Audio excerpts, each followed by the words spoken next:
right, looks like we're live, Coop. Welcome to the Sign Action episode. What are we on, man? I didn't put that down there. Episode, I think, 13 of season six, right? Or episode 12. Oh, episode 12. Okay. Yeah. My name is Jim Wegs, aka Wegs. You can follow me at Wegspool on Twitter and on Instagram.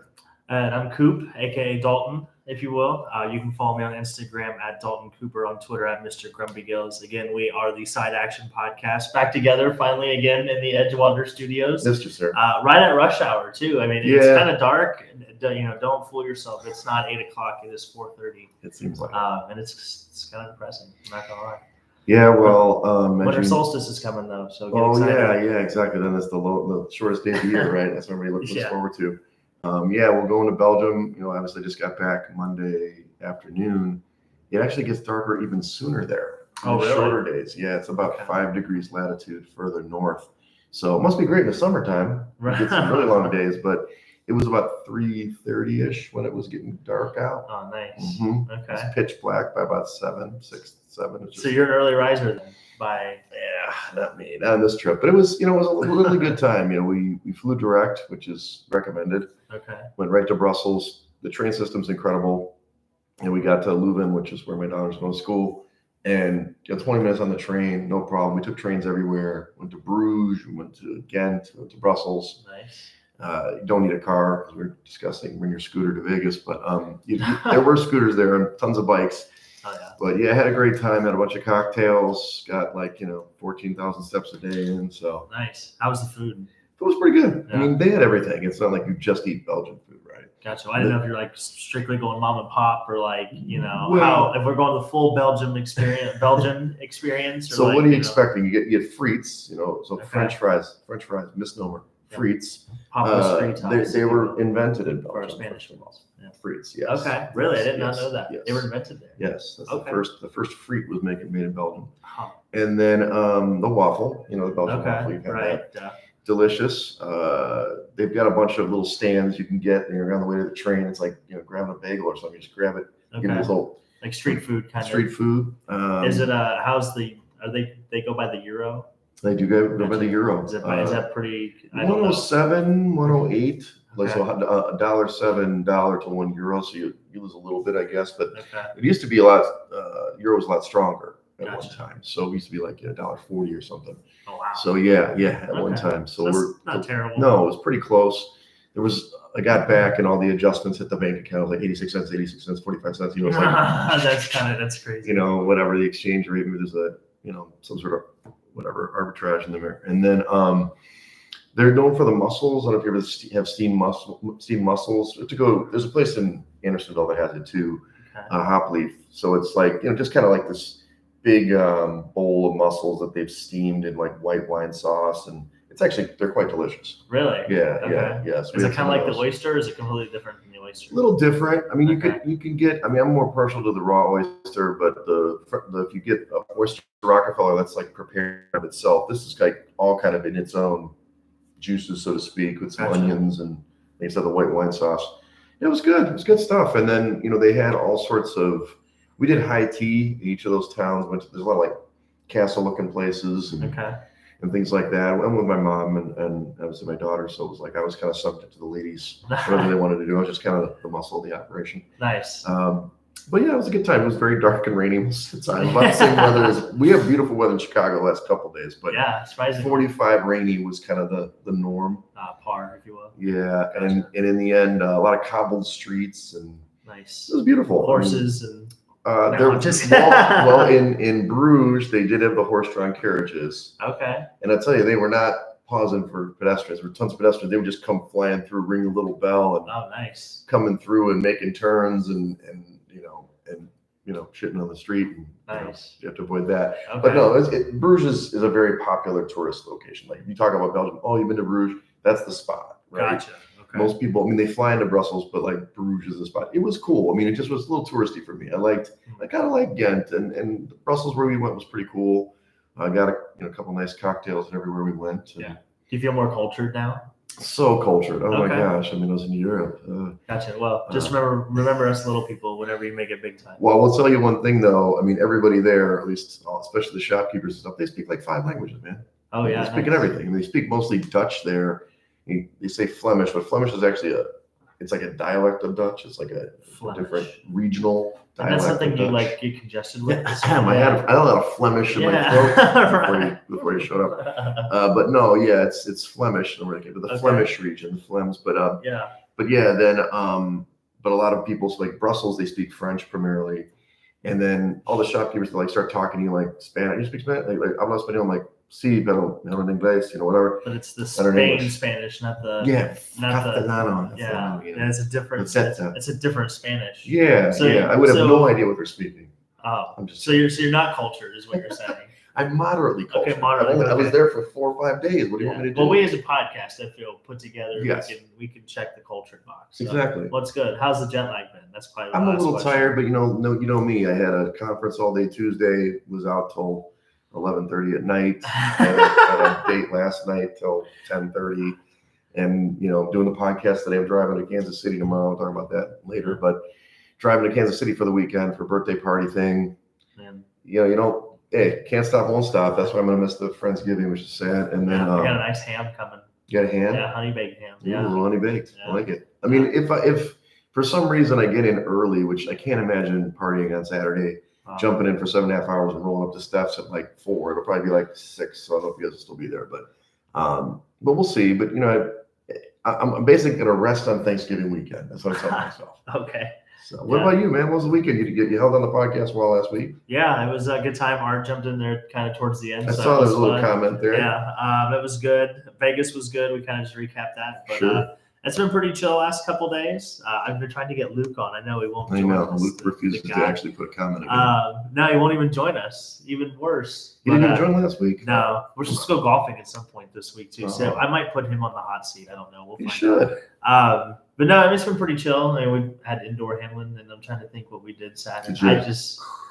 Tuesday night we did some bowling. Yeah. So you weren't here last week. We won the first quarter of the league. So nice. I think it's 32 weeks. I think it's like $500 a team, like for 8 weeks. So a little bit of money there, and then we came out the first week and went 7-0 for the first quarter. Damn, okay. Yeah, so came out strong. Nice. And then I'm trying to think. It's been pretty chill though. I mean, I was waiting for all your Belgianness on this. Yeah, I'm sure. I should have brought you some goblets. Some just chocolate, something. Yeah, well, I have some chocolate for one of the ladies that I'm dating. So if they don't claim it next week, it's all you. But okay, things go south. Handpicked, it's gonna be nice. But yeah, the perfumes for somebody else. Anyway, let's not focus on those gifts for the ladies. But they'll get mad if they're listening. I'm sure they will. So we'll talk about going to the shed. It looks like you've got some things here. I've got to think in my head. I had some ideas, but I didn't put them down. So who are you taking to the shed this week? Yeah, this week it's it was kind of lackluster. There wasn't too much. I mean, it was kind of some. I feel like there was some notables. And I thought you were going to come in and swoop out, so that's why I kind of did some digging. But good. I don't know if you saw this morning, but the MLB owners voted putting Oakland in the shed because they lost the Athletics today. They're going to officially the Vegas A's. They're going to be? I have no idea. I'm hoping it's going to be the Aces. Well, that's for the basketball team. Yeah, I don't know why they make it like the Gamblers or something like that too. That'd be cool. I can never figure out why they made it the Golden Knights when they made the hockey team, but. I digress. Vegas is going to have another professional sports team. How long until they have the NBA? Because they already have the midseason tournament. Well, the WNBA there, right? So they have that. So pretty short. They have G League there, I think, or summer. They probably summer leagues. They have summer leagues in Vegas. So I think it's only a matter of time until they have all. They just need somebody to relocate there. I don't think they're going to do an expansion team in Vegas. So you need somebody like Oklahoma City. Yeah, but it's so much of But we'll see. But and I think last week I actually had Memphis in the shed too. So you just had on that, because they've been off. I don't know if you've been watching the association. Yeah. Well, they got John. He's on the shelf. He's. And then they also got what's his name? Got hurt. Steven Adams at the beginning of the season. So. Yeah, but he's. I mean, if we're building a team around Steve Adams, what we're really doing anymore. We're also going to put the Browns in the shed. Obviously, we get the news this morning. Deshaun Watson is done for the year. Had a broken shoulder. All of a sudden, he played really well. So I heard it today. It happened, even though, he had a shoulder injury earlier, that was on a hit during the game. It made it sound like he was playing with a broken shoulder for a couple of weeks. It's not like that.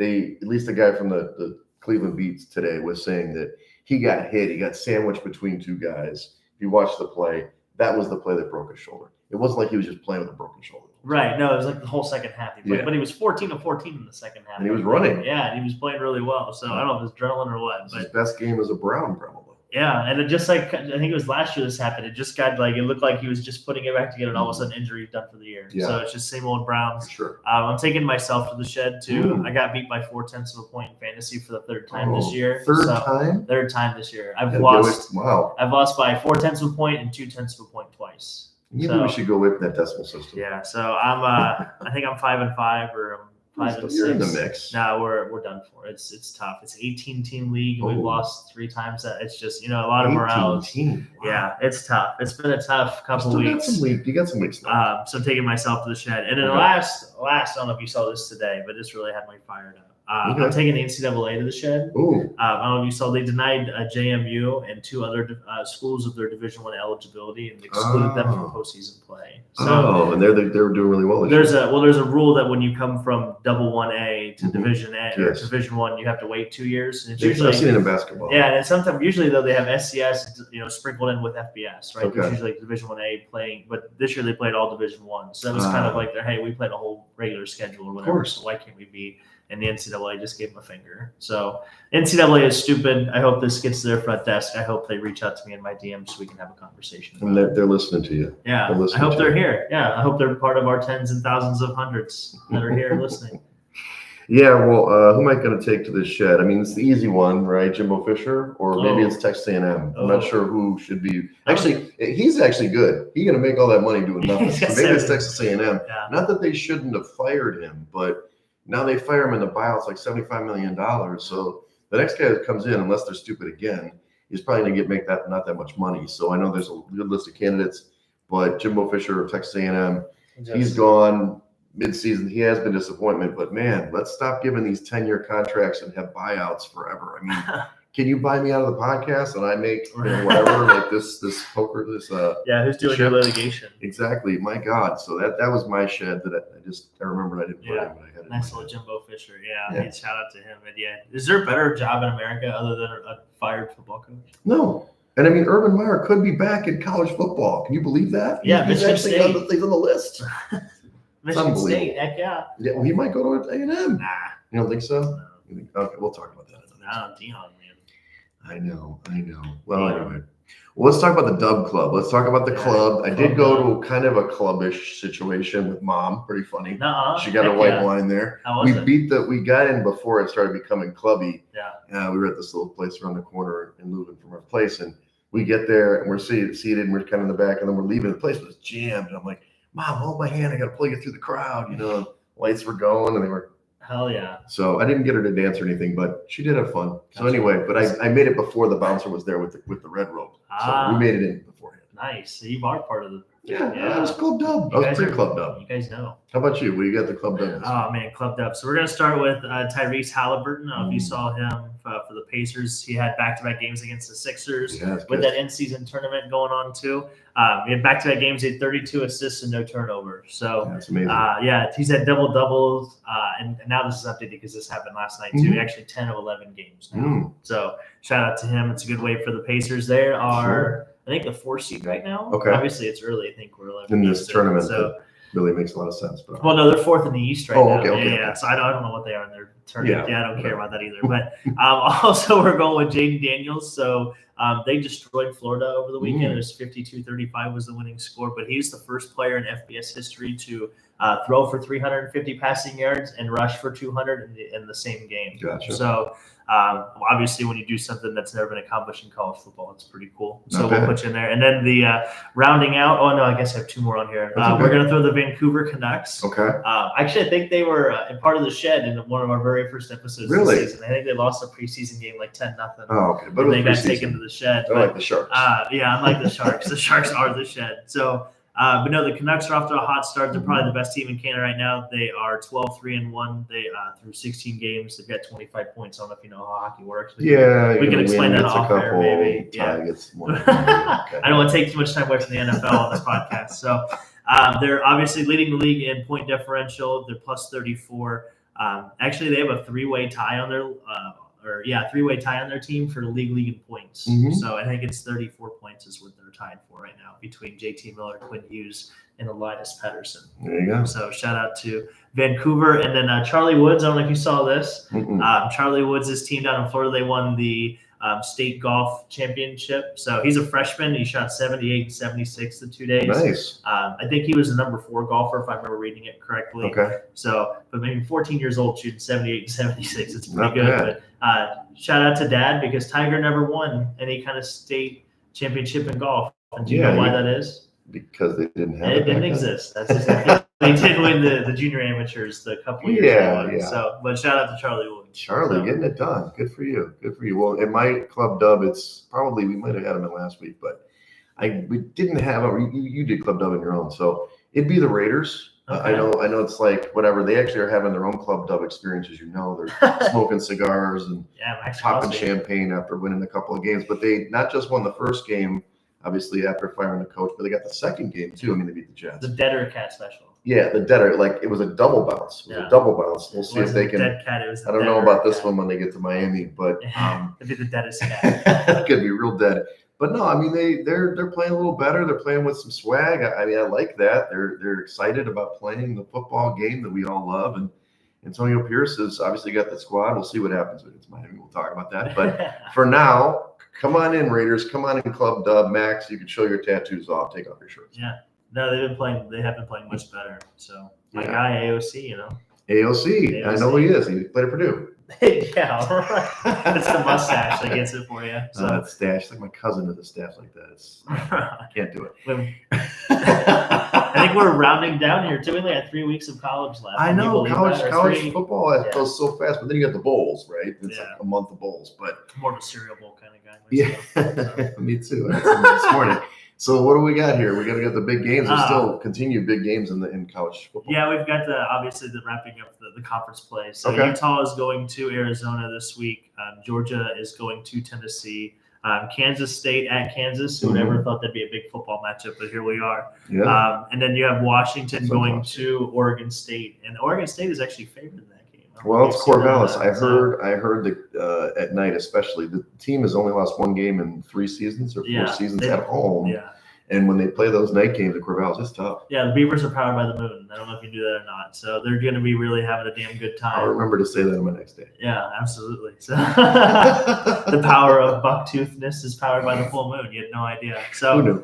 We did go 2-0 last week. Nice work. Yeah, nice work. Shout out to us. We are 17-4-1 That's on the awesome. year. So that's making cash. Yeah, I can't believe it. We're here. I hope your bankroll's getting big. Yeah, well, I'm just glad we're documenting it. That's all I have to say. So if I can ever point it out, I can on my resume, check out season 6 of the Side Action. Yeah. So this week we're going to ride with Texas. Okay. So they're -7.5. They're going to Iowa State. I really think they're in a precarious position to where they can still win out and they can still get locked out. So I think they have to put on a talent show essentially every week. And I think at 7.5, if they cannot beat Iowa State by 14 or 17, I think their season's done. So and they get some nice ride.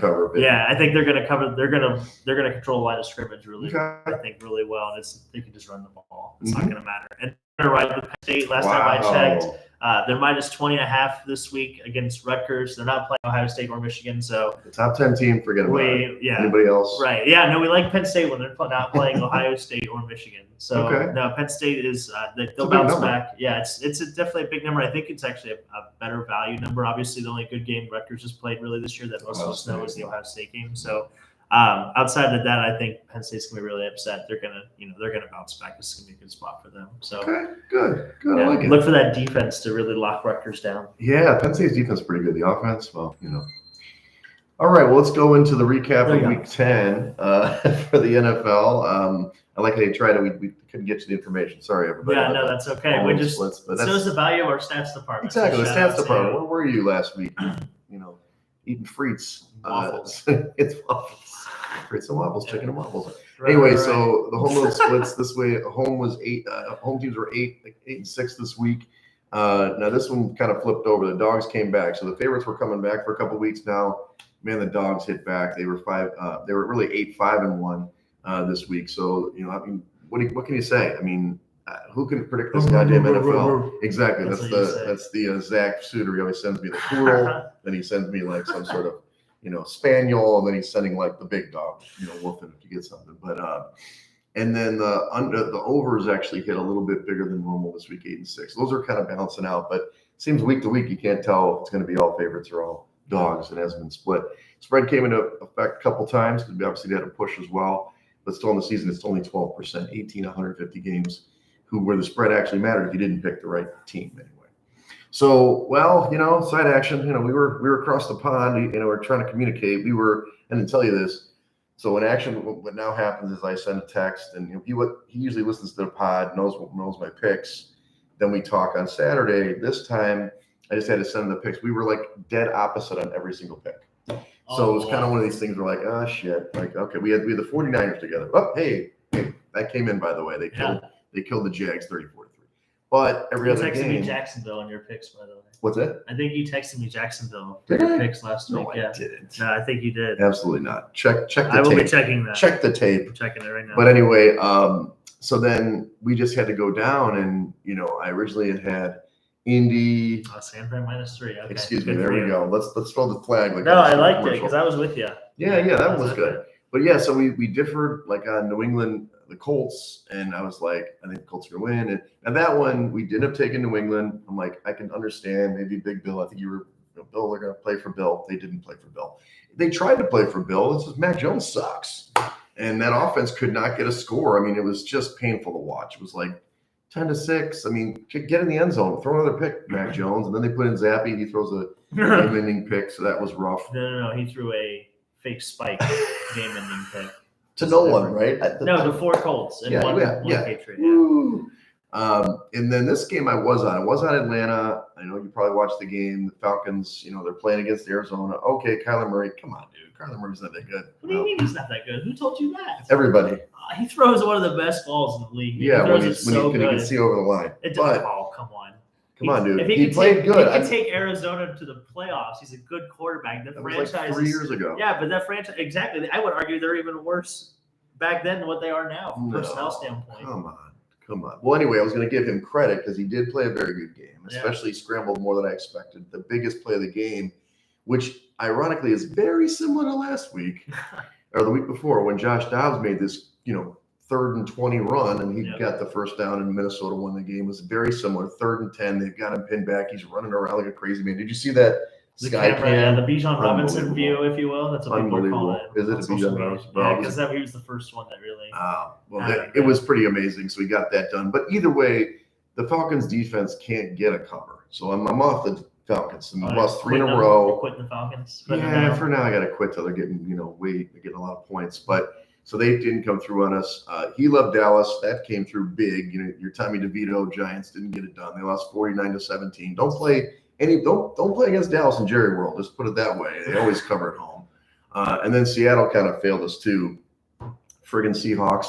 Similar situation. Can you get a stop? You're up 7. You've got the cover. You can't stop them. You let the great Sam Howell, who is leading the league in passing, go down and score that game-tying touchdown. And then, of course, they do get the game-winning field goal. I don't give a shit. You're here to be covered by 6.5, pal. And they have Bill Belichick next year. That team's gonna be really good. I'm telling you. They're going to fire the oldest coach for the second oldest coach. Is that what we're doing? Yeah, probably. So anyway, so it was 2 and 3. We are starting to fall down. We're 1,200th. Yeah. We got some weeks left, but we got to make up a lot of ground. 4.5 picks to get back in the money. We were so close a couple weeks ago. So better to be a has-been than it ever was. So.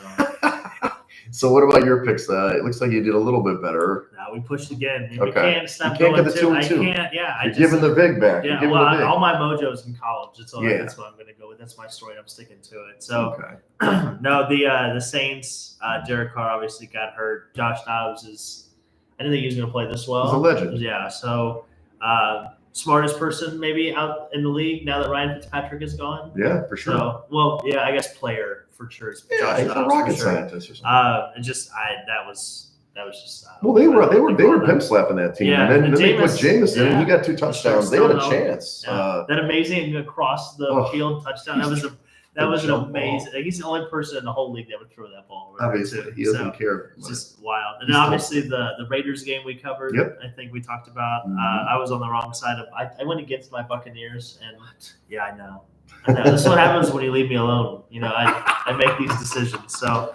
Yeah, I took Tennessee. I thought Will Levis would have a better game. He's Me not. too. It just seems like if DeAndre Hopkins is covered, then nobody else is open. I believe you said the Fighting Vrabels are not. They didn't fight too hard. 26. No, I did, and it was high. I figured maybe a Derrick Henry sighting would, and it just no. I don't know what he's done. They're done. The whole Give team. it to Tajay Spears. I got him on some teams. I think Vrabel's going to a different team. I just don't know what Think one it's so? going to be. Good old trade. We're going to find out. Maybe to New England.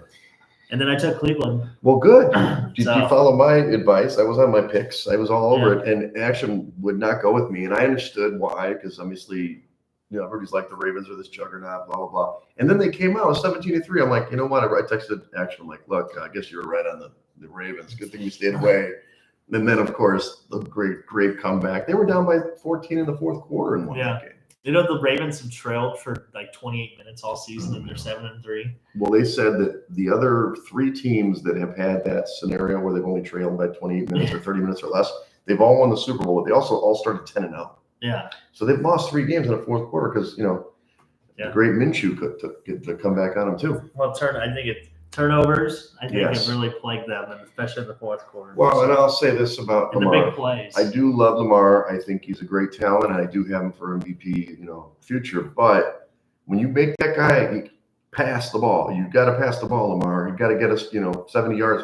He usually screws it up, unfortunately. I don't think it's even been him throwing picks. It's been him more fumbling the ball in the pocket, honestly. I think him as a passer, he's been playing really well. Sure. It's just or was a tip ball or something. Yeah. But from where he started, from where he is now, I think is completely night and day. Oh, yeah. I think we can forget that pretty much. No, I just want him to be, he could be the guy. I mean, if he wins it all this year, then it changes the conversation. Right. That's fair. But we'll see. So big game tonight for them, though. Huge game. And then, so we go into the preview for this week. We already mentioned Deshaun Watson, broken shoulder. They're going with Dorian Thompson-Robinson instead of PJ. So what do you think about that?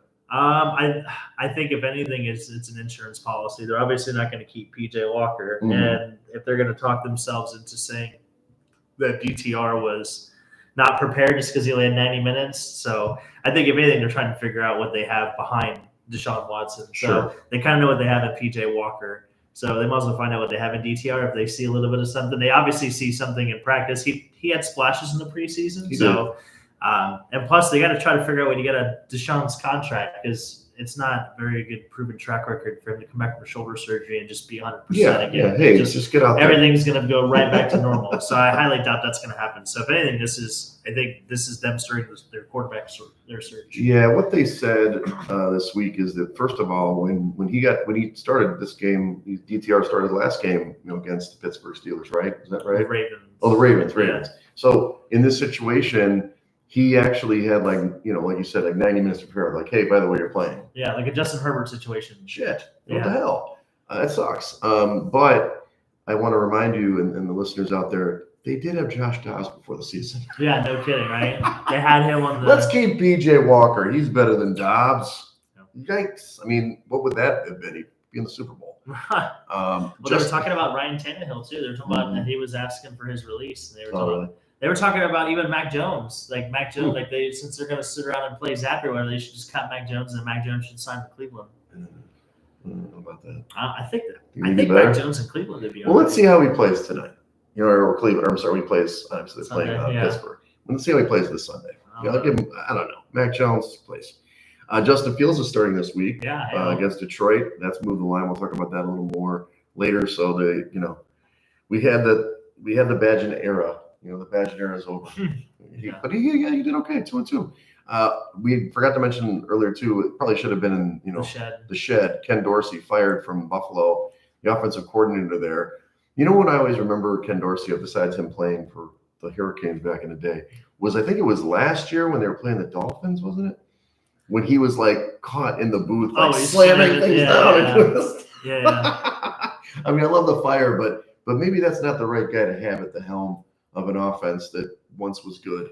I just think they don't run the ball enough. So Joe Brady takes over, the guy who used to call plays for at LSU for Joe Burrow and stuff, and he didn't do so great with Carolina. But maybe he's just going to let, hey, just run the ball every time, Josh Allen, because that's their only offense. I totally forgot that Ken Dorsey was calling special teams plays. So, because I think the only reason why he lost his job is because there was 12 men on the field. Oh, and because if you got to think, if he doesn't miss that field goal, that's true. They don't make that. If the Bills win that game, Ken Dorsey probably still has his job right now. It's probably true. Probably true. I mean, just the amazing butterfly effect that's happened in that game, the 24 hours. Yeah, I feel like it's incredible. So yeah, that's true. 12 men on the field, they got the field. I mean, they still didn't cover. They wouldn't have covered the game. Great teams cover, but yes, they should have probably won the game. But it's interesting. They lost Leslie Frazier. Now they're losing Ken Dorsey. Do we have a shit show happening in Buffalo right now? That's what I'd be wondering. It's Trayvon Diggs, brother of Stephon, was even on Twitter. He needs to get out of here. He's saying Diggs wants to go to the Cowboys, which they could use him, but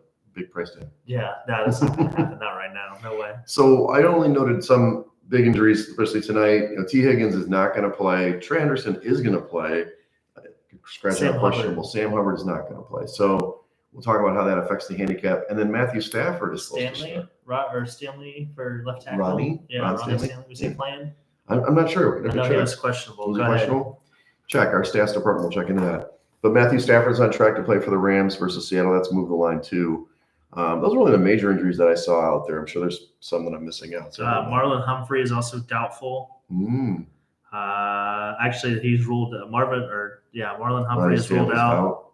And Marlon Humphrey's still doubtful. Gotcha. That was as of a day. Well, we'll talk about that. Let's go. Hey, nice transition. Yeah. So we've got tonight, if you're listening live and commenting soon, we've got the Bengals at the Ravens, 3.5 point favorites for Ravens at home, 46.5 point total. Just feel like the Ravens have been home like every game the last few weeks. They're right in the middle of a 3-game home stretch. Well, because they traveled the most out of anybody in the first 9 games. And they also went to London. Yeah.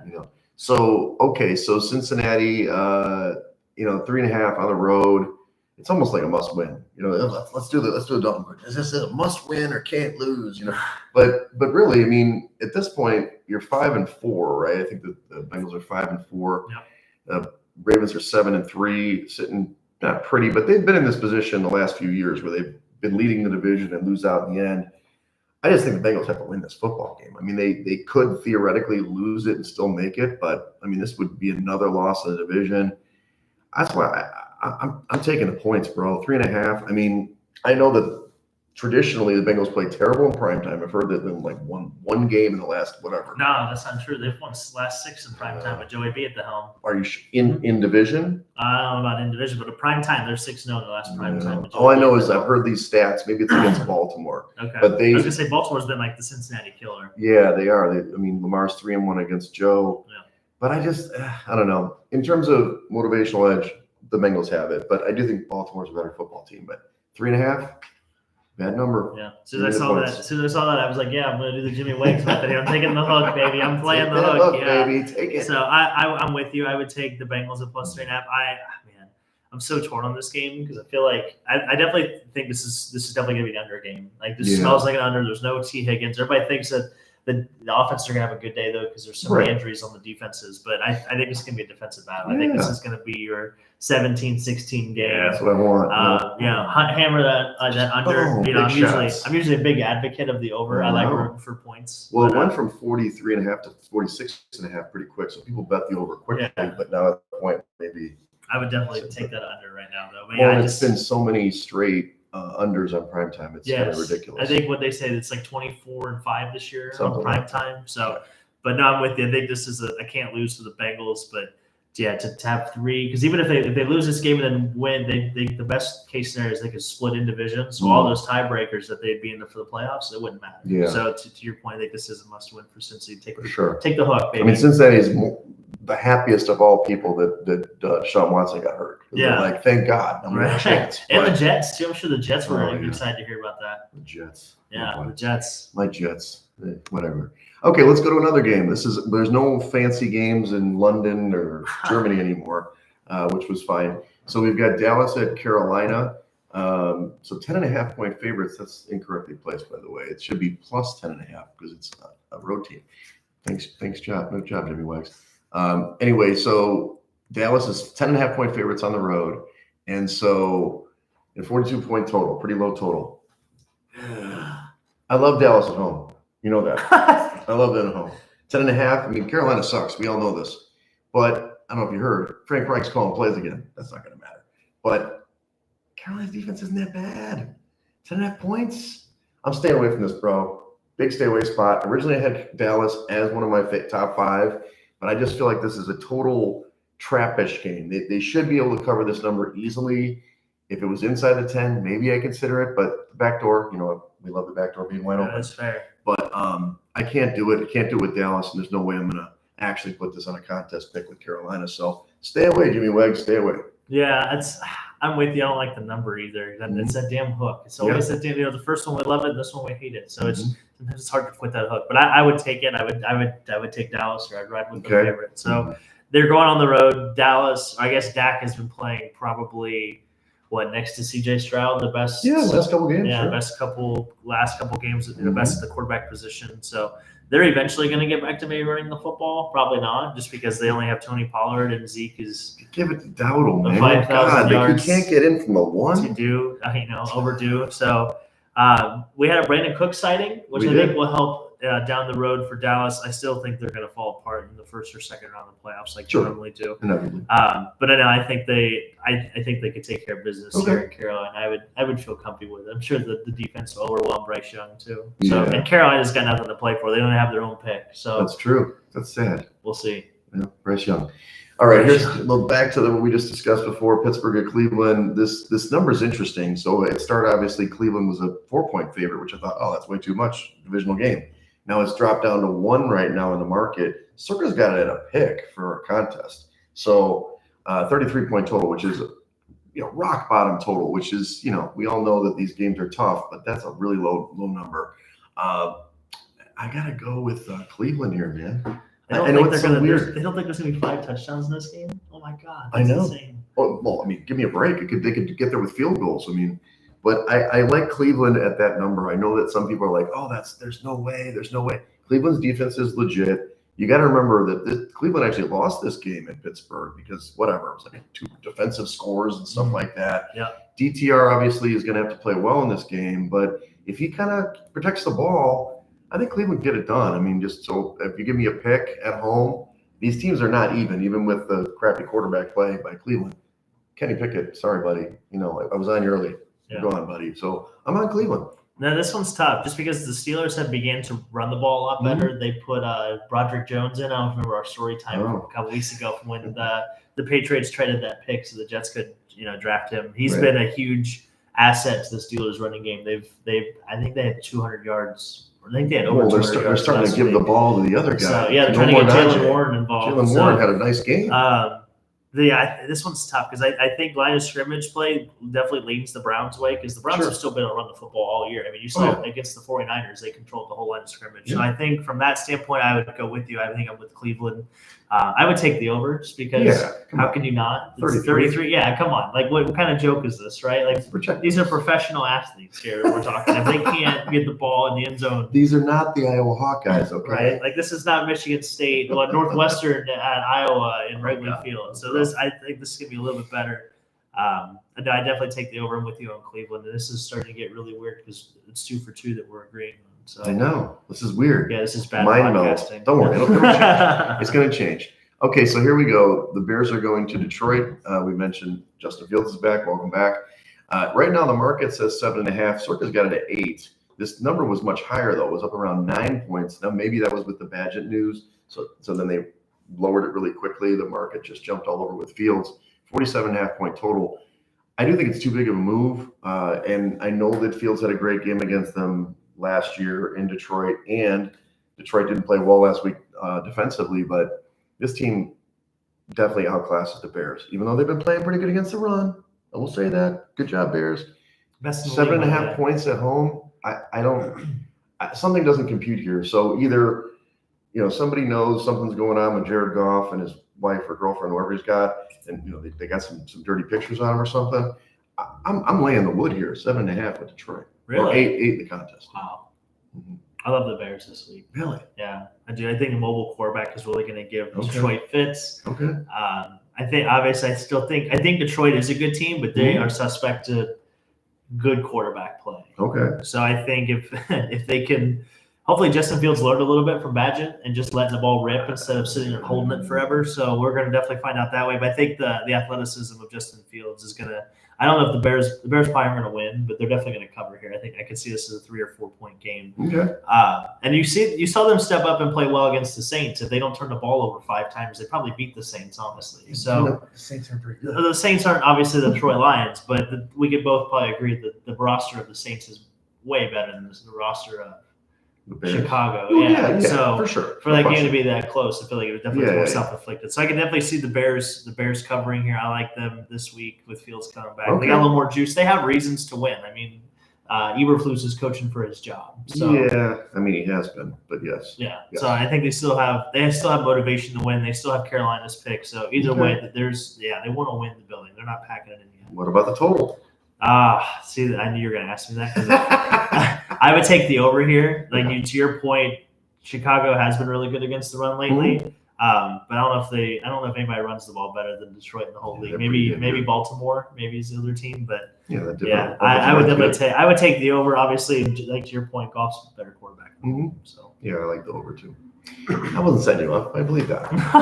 All right, now let's go. Chargers at Green Bay. The Chargers are a 3-point favorite on the road, 44-point total. I know this is weird. I've hated the Chargers all year, and somehow Brandon Staley keeps his job every week. But I mean, Herbert had a great game last week. Finally, big 5-touchdown game. It was amazing against Detroit. Green Bay just can't score, man. I don't understand this team. Like, they don't score in the first half. They do keep games close. They have decent defense, and it's weird for me to say this, but I think the Chargers are going to lay this number. I would lay the 3 at Green Bay with the Chargers.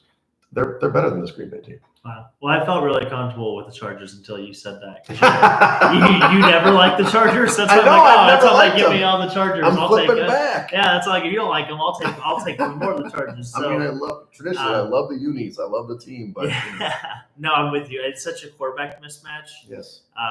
And Green Bay's defense has not been as good as we all thought it could be. So, right. And obviously, I think Austin Eckler is going to have a good game. I think they're able to control the line of scrimmage pretty well. No, I'm with you, and I think the Chargers have to win to keep up because this is a big week for the Chiefs, which we'll get into here shortly. But this could be a week for them to gain a game back, if you will, in the standings. So, and I mean, don't look now, but the Broncos. So. I think they got to. I think they're focused. I think Brandon Staley is still coaching for his job, so he's got to definitely keep the ship afloat, if you will. Yeah, I mean that's the only factor. Do I trust how much do I trust Brandon Staley? The guy stinks, but I just think that they're starting to get healthy now, and the talent is finally starting to show a little bit. So that's my take. We'll see. It's on my top 5. I know it's weird. Brandon Staley. Okay, so let's go with. America's darling, the Houston Texans. They're hosting Arizona. They're your Kyler Murray-led Cardinals. They're in the market. It's 5 -5 for Houston at home, 4.5 at Circa. So they're kind of doing some anticipatory stuff here. The total is 49. Money's coming in on Houston, but I guess Circa's anticipating a buyback, which I kind of would too. 5 is just a weird number. I was all over Houston initially. I was like, oh yeah, 4. Yeah, it goes up to 5. I'm like, what's the difference? Not that much, actually, as we know. But there's something just doesn't smell right with this game. I look at the betting splits. 51% of the money is on Houston, which is right down the middle. And like 54% of the tickets is on Arizona. So I understand everybody's getting roped in with what Murray did last week. But I think it's more the play. Even though Houston's been great at home, they've been one of the really good home teams like Texas or like Dallas. I just worry about it. At one point, they're going to play like shit. It's going to happen. And I just feel like it's this game. So 5 points, they're going to win this game. I'm almost positive. But I can't lay it. So I pull it off the card. I'm staying away again.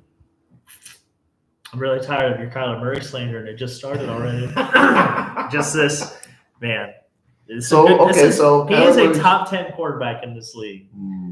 Really? He absolutely is a top 10 quarterback. Okay. He throws the prettiest ball in the league. The dude, when he knows the play, he doesn't watch film. The dude was drafted in the MLB draft as well. Like, the dude's got a cannon and he can throw the ball. Is this anywhere. A Call of Duty game? No, but still, it doesn't take away any of his talent just because he enjoys it. But this is my favorite play of the week. I like Arizona money line. Okay. I think they go into Houston. I think they win. I'm not against you in this, actually. I think Kyler Murray has a reason.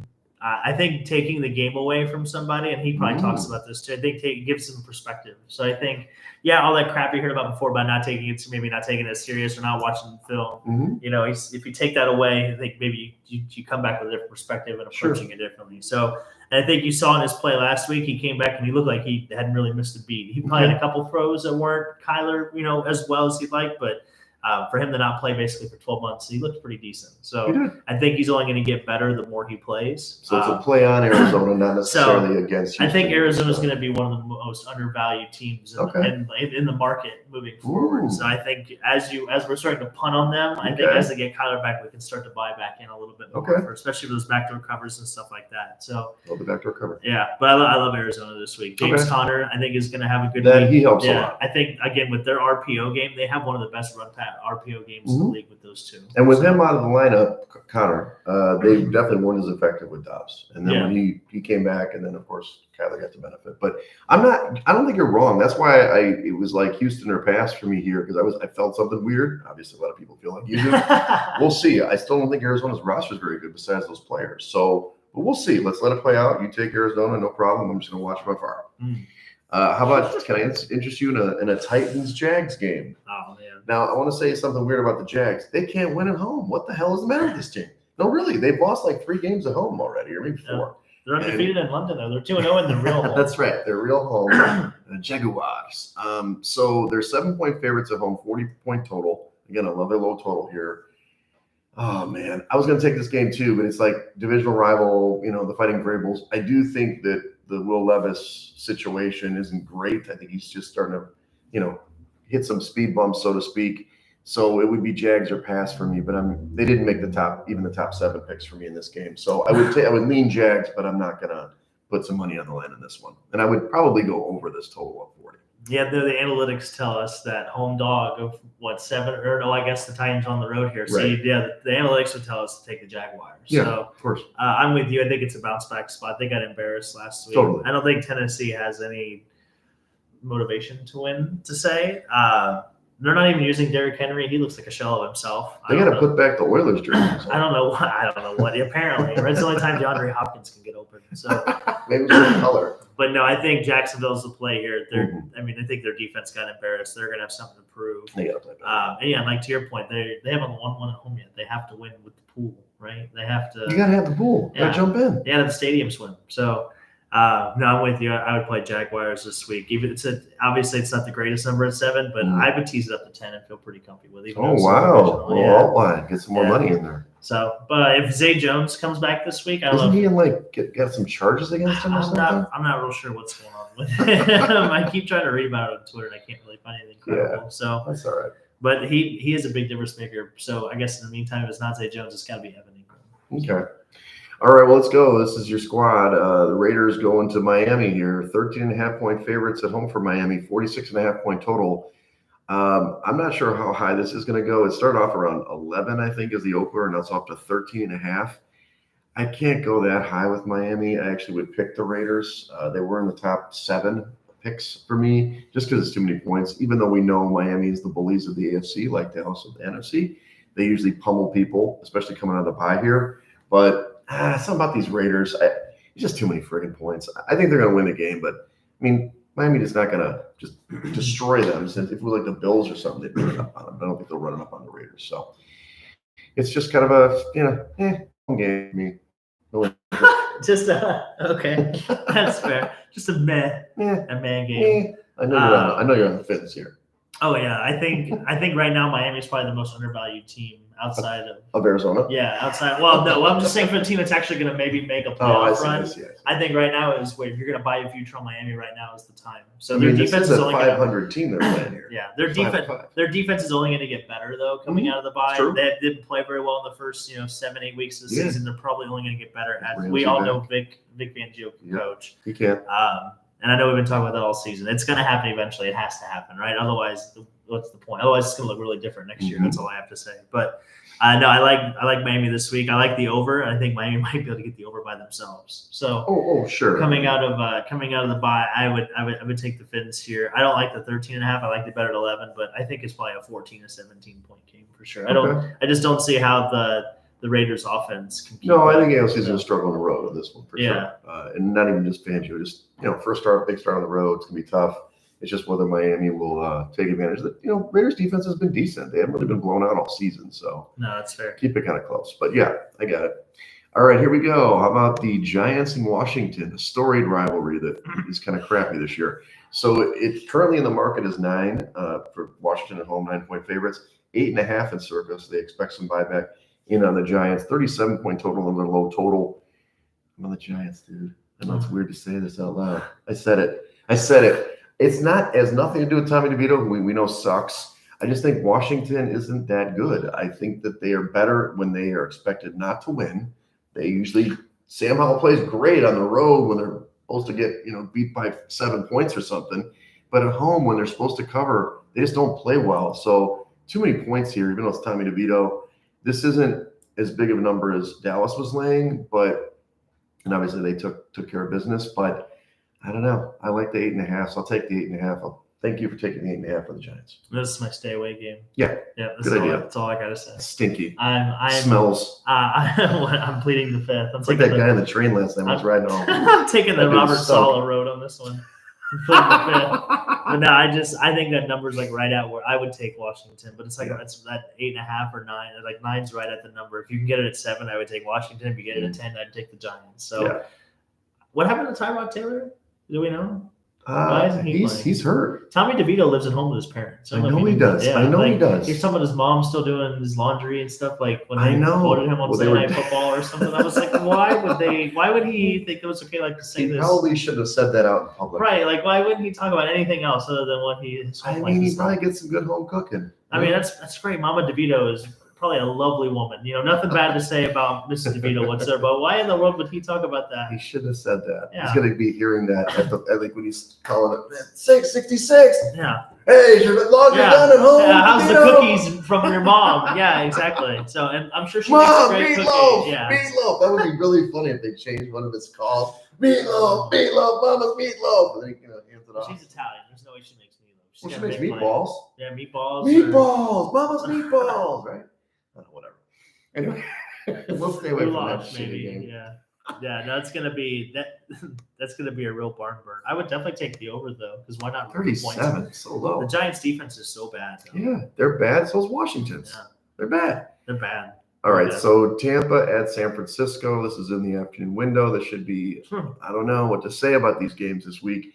11.5-point favorite for San Francisco. 41.5-point total. We saw the power of the Niners come back. Not that I'm that excited because I didn't bet on them, but they're a really good football team when they're healthy. When they got Debo back in, diverse lineup. Obviously, Trent Williams playing is critical. We've talked about that already. They've got it back. Can Tampa keep anywhere near 11.5 on the road? The answer is no, right?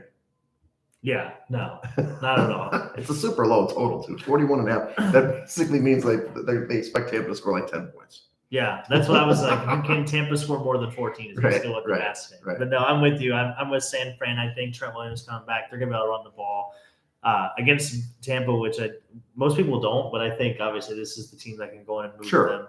And I think San Francisco's got to keep the roll because Seattle's on their hips, and they've got to try to catch the Eagles maybe for home field advantage. So bigger. Yeah, they're rolling. I think Brock Purdy's been a little disrespected, so I think he's going to play well. And he played good last week.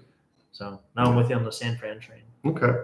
How about the Jets and Bills? Bills are at home again. 7-point favorites at home, 40-point total. I'm going to, full disclosure, was totally on the Jets in this game, +7, because the Bills are imploding. But, of course, obviously getting rid of Ken Dorsey, what does that mean? Is there such a thing as a dead cat bounce for an offensive coordinator? It hasn't really worked in some places, but I just think the Bills will play a little better this week. Even though the Jets they somehow have a matchup advantage against this team. Every time they play them, they really slow them down. Yeah. But they stick with goddamn fucking Zach Wilson. We were both talking about taking the Jets last week. And I was like, I don't know, dude. You can't do it. I mean, it's not about the Raiders. It's not about who they play.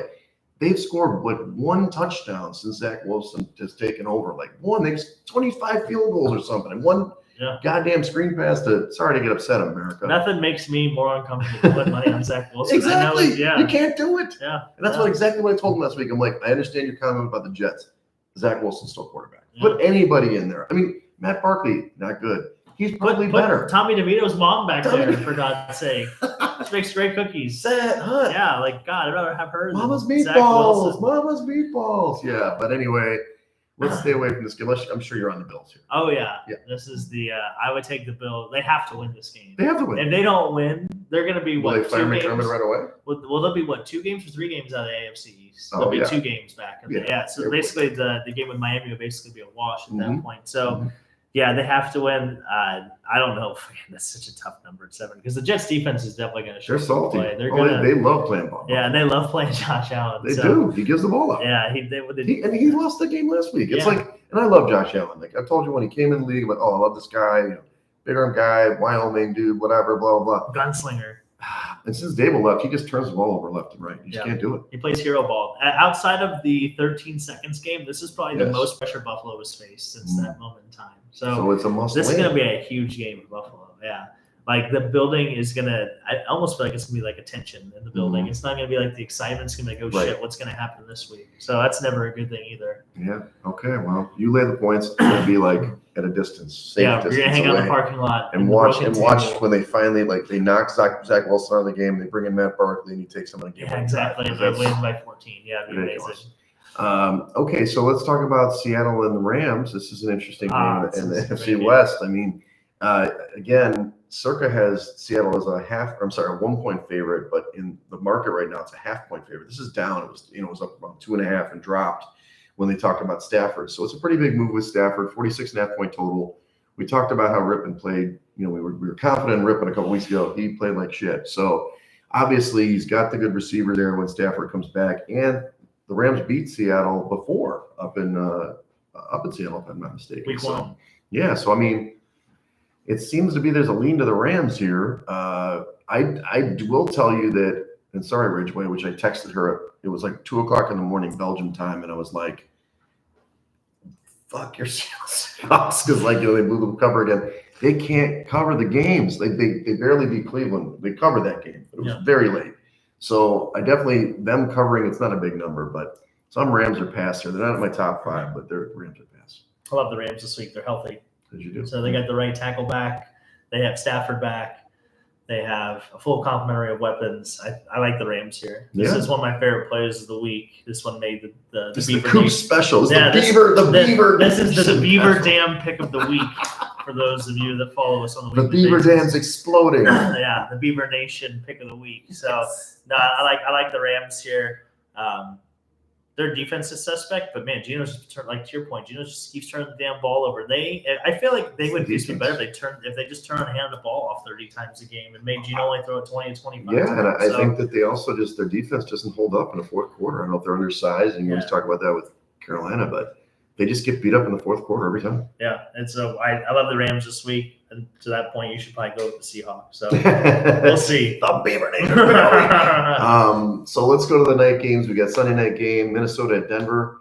Again, probably a more marquee game, although Denver's played themselves back into somewhat semi-contention. Minnesota's in the playoffs as of today. Denver's a 2.5-point favorite at home, 42.5-point total. I'm all over Minnesota, man. I don't understand what the hell. Does nobody listen to us? Anybody listen? Is this working?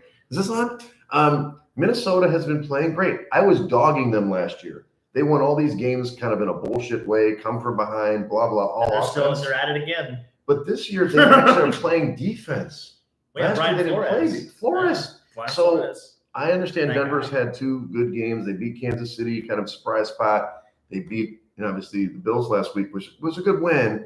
But they've got a lot of turnovers there. I don't think Dobbs is going to turn the ball over. You're giving me 2.5 points and Josh Dobbs all day. That's the Wegs pick of the week. Oh, wow. Well, I'm going the other way. I like Denver. For sure. Yeah. Head coach mismatch for one thing. Sean Payton is definitely a much better football coach than At one time. At one time. Well, yeah, I think he still is than Kevin O'Connell. So Josh Dobbs has to have a regression at one point. There's a reason why he was a backup in this league. This is the Josh Dobbs dip. Yeah, this is going to Denver.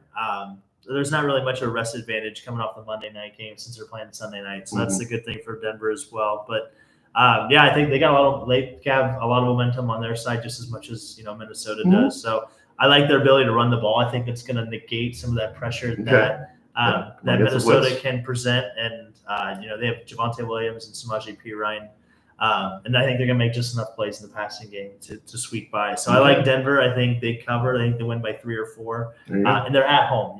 They're in Mile High. So yeah, but that doesn't mean anything. We can only hope it's a snow game. So, but no, I like Denver. I like Denver. So I would be fine laying the points here. Okay, there you go. It's not in your top 4 Beaver Nation picks, but that's good. I get it. Okay, it's Monday Night Football game. I'm not going to see this game. I wish I could, but I heard the reason why I'm driving. Not that I was going to fly anyway. But Taylor Swift is coming in. Yeah, Taylor Swift. Not only just Taylor Swift, but this is it's like $700 one way to freaking Kansas City right now. Well, to fly? Yes. Holy cow. It's not very far. Yeah. So I'm driving. It's because Taylor Swift's going. It's Taylor Swift, and it's a rematch of the Super Bowl. If you check this, but is it really? Eagles and Chiefs might have played a little while ago. Yeah, but they played on that crappy field. Oh boy, it was crappy. And that's why the Eagles lost, because all the paint on the field. There you go. Yeah. So Kansas City's a 2.5-point favorite at home, 45.5-point total Super Bowl rematch. Here's a question. Sounds like you already like the Eagles, which I do too.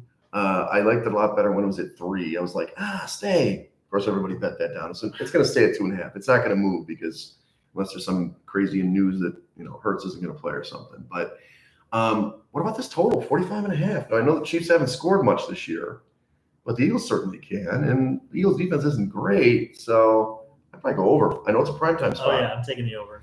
Yeah, so I'm Philly, which is the dog, plus 2.5, and the over. Yeah, no, I'm with you. I ride with Philly. I think the one thing that they can do is they're going to run the ball, obviously. Mm-hmm. The physical, the thing from the Super Bowl that I think you'll notice in this game, I don't know how. We're going to find out how healthy Jalen Hurts is because they had a lot of designed runs in the Super Bowl. They had like 10 of them in the first half. I think they had like 17 the whole game. Mm-hmm. So looking back in the archives, if you will, I did the all 22 You did the this film, week. did the film on 22. So that's going to be a big thing. But I just like the blind play of offense and defensive line of the Eagles. I think they'll be able to handle that. And obviously the biggest weakness of the Eagles is their secondary. I don't think the Chiefs had a wide receiver. They don't have the wide receiper core to really take advantage of the weakness of Philly. So we're going to find out though, because, they didn't sack Mahomes in that game because that's the field. Yeah, because the turf. Did you hear about the turf guy that did the field? Yeah, I'm sure. He was a Kansas City homer. Of course he was. Yeah, what was he? The Sod Father is what his nickname was. Yeah, you can read all about it. His name is the Sod Father. I just think they're going to get to Mahomes in this game.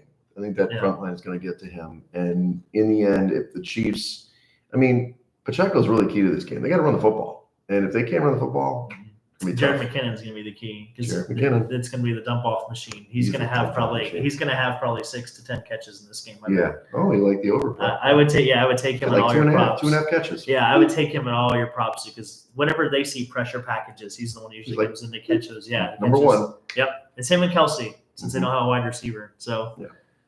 All right, well, let's go over my top 5 picks, which probably ever changing now, but I do like Cleveland at the pick in that game against Pittsburgh. I like Minnesota plus 2.5, as I mentioned, the Sunday night game. Detroit minus 8 against the Bears. I know you heard that, Bears fans. I am a Bear fan, but I'm being real.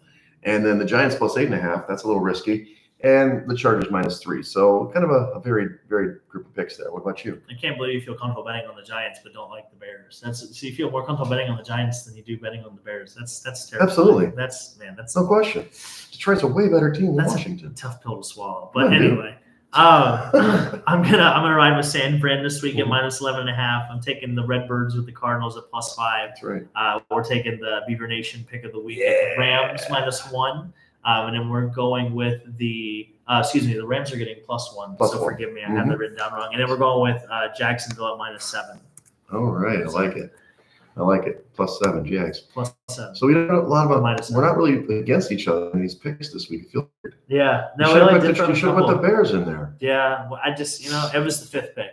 It was number 5 on the list. I only get 4. You get 4. That's why you split most of the time. All right, so this weekend, as I mentioned, driving to Kansas City tomorrow. Clear the roads, everybody. Here I come. I haven't been to Kansas City since, God knows, I think it was like the year 2000 or something. So you and your Prius. Yeah, it's a fusion. Oh, sorry. You're going to the game tonight. You're going to the Hawks game. Yeah, the Blackhawks game. You're not actually going to watch the Hawks. You're watching somebody else. Yeah, no, Lightning are in town. No Lightning. So how are you a Tampa Bay Lightning fan? We're going to go see the boys. But you're a Miami Dolphins fan. Right, I'm trying to understand. Yeah, well, I got into the fandom of hockey when I was in college. So that was just kind of the cool team that. Oh, well, I see. It does nothing where you went to college. They just were good at that time. Yeah, well, they were just I like the logo. Yeah, I'm a big fan of the sure. Lightning Bolt. Yeah, why not? Just So like the Chargers. I think it was like 2012 or 2013. I technically got into hockey. Nice. That was like actually. I mean, I watched highlights on SportsCenter like any other person growing up as a kid. So, nice. But I actually like learned the rules and like learned like what we're actually doing here. You skate? Oh God, no. Oh, we're going I can stay on. We're going skating this winter. I can stay on my feet, but as far as like I'm not asking you to be a professional skater. Yeah, I would love to be able to play. That'd be so much fun. So, but no, we're doing that tonight, and then Sunday we have Friendsgiving. Yes. So, and then next week I'll be traveling to Michigan and Ohio for Thanksgiving. Okay. When are you leaving? Monday night, probably. Oh, okay. So we do remote. Yeah, we'll probably do a little. Yeah, so next week we'll be doing a remote session. Trying to think. Oh, we have Thursday football. That's right. Thursday, yeah. Football Thursday is Thanksgiving Turkey Day football. And there's actually a Friday game next week. Baltimore plays on Friday. Yeah, did the Dolphins play on Black Friday? I can't remember. I thought they play. If we only had some information to tell us what this is. Live streaming. The Dolphins are playing the Jets. Oh, my bad. Dolphins playing the Jets, not the Rams. So you've got the Pack and Lions against each other, Commanders against the Cowboys, 49ers, Seahawks, and then Dolphins, Jets. Nice. There it is. So the only problem with that is with us, we have to. If we're not going to lose 4 games if we don't want to pick any of those teams, by the deadline. So, but anyway, we'll figure out when we're going to tape next week, whether it's Wednesday or Thursday morning, whenever you want to. We'll figure it out. Yeah, we'll get it together. I'm going to be resting. Yeah, we got to get you nice and rested. I want you playing hurt anymore. Yeah. We need to have our leader back. We got to do it. We got to do it. So we'll see how it goes. All right. Well, follow me at Wegspool on Twitter and Instagram. Follow us at Side Action Pod on Twitter and Side Action Podcast on Instagram. You can check me out on Twitter and Instagram. Twitter at Mr. Grumpy Gills, Instagram at Dalton Cooper. We are the Side Action Pod. Thanks for joining us. Check us out on Twitter and Instagram. Wait a second. Luke Young, amazing boys. He finally joined. Yeah, he got in the what is it, the 100th minute or whatever we've been in here, the 66th midnight hour. Yeah. Thanks for the shout out, Luke. We're about to sign off, pal. But anyway, good luck this weekend, and we'll talk to you guys next week. Love you guys.